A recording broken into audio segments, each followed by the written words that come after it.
Shalom Bapak Ibu, Saudara-saudara sekalian.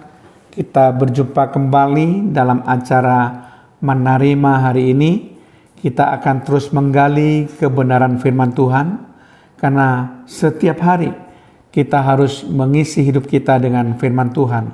Mari kita buka terlebih dahulu acara Menerima hari ini dengan doa, supaya Roh Kudus memberikan kepada kita rahasia pembukaan firman Tuhan dan juga pewahyuan ilahi.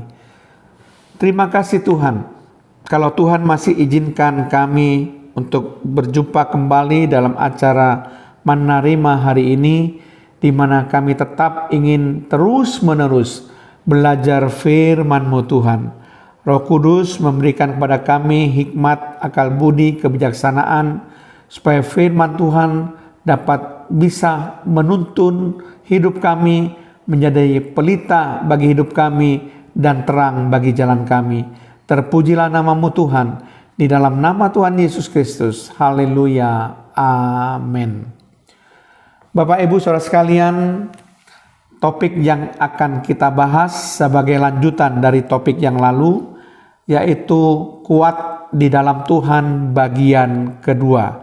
Sekali lagi, topik yang akan kita bahas yaitu kuat di dalam Tuhan bagian yang kedua, yang merupakan bagian yang terakhir. Jadi cuma ada 2 edisi saja mengenai kuat di dalam Tuhan ini. Mari kita akan bahas kuat di dalam Tuhan bagian yang kedua. Itu akan membahas apa saja? Kita akan membahas tentang Tuhan menginginkan kita kuat dalam apa saja. Jadi yang akan kita bahas kali ini adalah Tuhan menginginkan kita kuat dalam apa saja. Firman Tuhan menyatakan dalam 1 Tesalonika 5 ayat yang ke-23.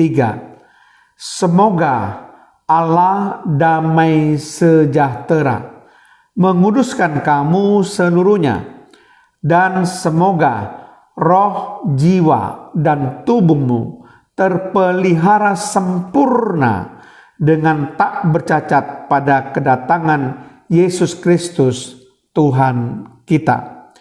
Nah, kita perhatikan di sini, Tuhan menginginkan supaya roh, jiwa, dan tubuh kita menjadi kuat dan sempurna. Nah, jelas sekali ingin supaya setiap murid-muridnya, setiap umat Tuhan yang percaya kepadanya, itu bukan cuma kuat secara fisik, tapi juga kuat secara mental dan kuat secara spiritual. Itulah kerinduan Tuhan yang diungkapkan melalui firman Tuhan. Mari kita melihat satu persatu. Kuat secara fisik yang pertama, atau kuat secara tubuh. Bagaimana cara kita mencapai kuat secara fisik atau secara tubuh? Kuat secara fisik dapat diperoleh dengan memperhatikan secara benar-benar faktor yang pertama, misalnya makanan yang sehat dan bergizi tinggi. Yang kedua, misalnya istirahat yang cukup. Dan yang ketiga, olahraga yang teratur. Itu akan membuat kita menjadi kuat secara fisik atau kuat secara tubuh. Kemudian yang kedua, kuat secara mental atau jiwa. Nah, kita tahu bahwa jiwa itu terdiri dari 3, yaitu pikiran, perasaan, dan kehendak. Nah, bagaimana supaya kita kuat secara pikiran? Untuk melatih pikiran kita dan terus-menerus belajar, itu akan menjadikan pikiran kita itu menjadi kuat. Menggunakan pikiran secara seimbang antara otak kanan dan otak kiri juga akan membuat pikiran kita menjadi kuat.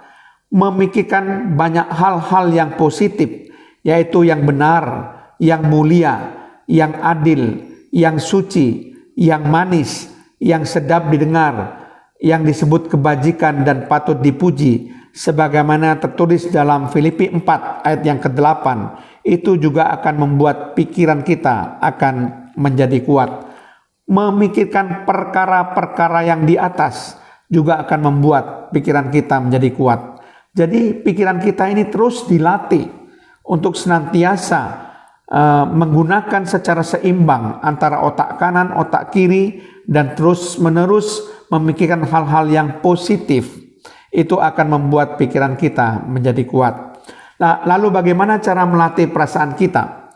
Kita harus memiliki perasaan yang peka, kepedulian dan belas kasihan terhadap orang lain yang menderita, sebagaimana Yesus lakukan di dalam pelayanannya dalam Matius 9 ayat 35 sampai 38. Jadi melatih perasaan kita yang peka terhadap penderitaan orang lain, kepedulian dan belas kasihan pada orang lain itu penting. Demikian juga memiliki perasaan yang lemah lembut dan rendah hati seperti Yesus Kristus. Itu juga melatih perasaan kita. Di dalam Matius 11 ayat yang ke-29. Memiliki karakter buah roh itu juga melatih perasaan kita. Galatia 5 ayat 22 sampai 23. Di samping itu, menurut hasil penelitian, kecerdasan emosi seseorang akan meningkat apabila terus-menerus dipupuk dalam kelima hal, yaitu kesadaran diri atau self-awareness. Yang kedua, empati. Yang ketiga, pengaturan diri atau self-regulation. Yang keempat, keterampilan bersosialisasi atau social skills. Dan yang kelima, motivasi atau motivation. Jadi kecerdasan emosi atau perasaan itu akan bisa terus-menerus dipupuk apabila kita memiliki kesadaran diri, empati, pengaturan diri, keterampilan bersosialisasi, dan motivasi. Lalu bagaimana kita melatih supaya kita mempunyai kekuatan dalam kehendak? Caranya adalah dengan menjadikan kehendak Allah sebagai kehendak kita. Yohanes 6 ayat yang ke-28. Jadi apapun keputusan yang kita ambil, kita harus melakukan kehendak Allah dengan segala resikonya. Melakukan kehendak Allah dengan penuh tanggung jawab. Itu cara supaya kita mempunyai kehendak yang kuat, yaitu dengan cara berpedoman dan mengacu kepada kehendak Allah. Itu cara bagaimana kita kuat secara mental atau kejiwaan dengan melatih pikiran kita, perasaan kita, dan kehendak kita. Dan yang ketiga, bagaimana kita menjadi kuat secara spiritual atau secara roh. Caranya adalah yang pertama membangun relasi yang erat dengan Tuhan melalui kehidupan doa yang dinamis, yaitu membangun komunikasi dua arah antara roh kita dengan Tuhan.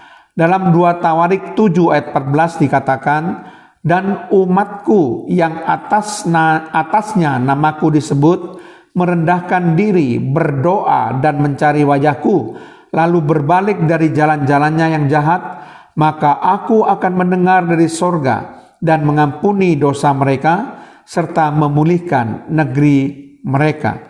Dalam 1 Korintus 6 ayat 17 dikatakan, tetapi siapa yang mengikatkan dirinya pada Tuhan, menjadi satu roh dengan Dia. Jadi kita harus mengikatkan diri pada Tuhan. Kita harus satu roh dengan Tuhan. Kita harus melekat pada Tuhan. Ya, kitab Mazmur katakan kita harus melekat pada Tuhan. Itu adalah suatu cara bagaimana kita kuat secara spiritual. Kemudian yang kedua, ketekunan dalam membaca, merenungkan, menaati, dan menghidupi firman Tuhan dalam kehidupan kita sehari-hari. Itu juga cara supaya kita menjadi kuat secara spiritual. Mazmur 1 ayat yang kedua mengatakan, tetapi yang kesukaannya ialah Taurat Tuhan, dan yang merenungkan Taurat itu siang dan malam. Yosua 1 ayat 8 katakan, janganlah engkau lupa memperkatakan kitab Taurat ini, tetapi renungkanlah itu siang dan malam, supaya engkau bertindak hati-hati sesuai dengan segala yang tertulis di dalamnya. Sebab dengan demikian perjalananmu akan berhasil dan engkau akan beruntung. Itu cara yang kedua. Bagaimana kita harus menguatkan diri kita secara spiritual dengan cara tekun dalam membaca, merenungkan, menaati, dan menghidupi firman Tuhan. Cara yang ketiga adalah keterlibatan dan kesetiaan kita dalam pelayanan kepada Tuhan dan pelayanan terhadap sesama oleh dasar kasih. Roma 12 ayat 11 mengatakan, janganlah hendaknya kerajinanmu kendor, biarlah rohmu menyala-nyala dan layanilah Tuhan. Jadi itu adalah cara bagaimana bisa kita kuat secara spiritual atau secara roh, yaitu yang pertama dengan cara membangun relasi yang erat dengan Tuhan melalui kehidupan doa yang dinamis, yaitu membangun komunikasi dua arah antara roh kita dengan Tuhan. Yang kedua, ketekunan dalam membaca, merenungkan, menaati, dan menghidupi firman Tuhan dalam kehidupan kita sehari-hari. Yang ketiga, keterlibatan dan kesetiaan dalam pelayanan terhadap Tuhan dan pelayanan terhadap sesama oleh dasar kasih. Nah, itulah Bapak Ibu Saudara sekalian, kita belajar bagaimana caranya supaya kita bisa kuat secara fisik atau tubuh, kuat secara mental atau jiwa, kuat secara spiritual atau roh. Karena itulah yang dikehendaki oleh Tuhan. Memang Tuhan menginginkan kita supaya kita kuat dalam ketiga hal tersebut. Amin. Terima kasih Tuhan kalau hamba-Mu sudah menyampaikan bagaimana Tuhan menginginkan supaya kami kuat baik secara fisik atau tubuh, kuat secara mental atau kejiwaan, kuat secara spiritual atau roh kami. Terpujilah nama-Mu Tuhan, di dalam nama Tuhan Yesus Kristus. Haleluya. Amin.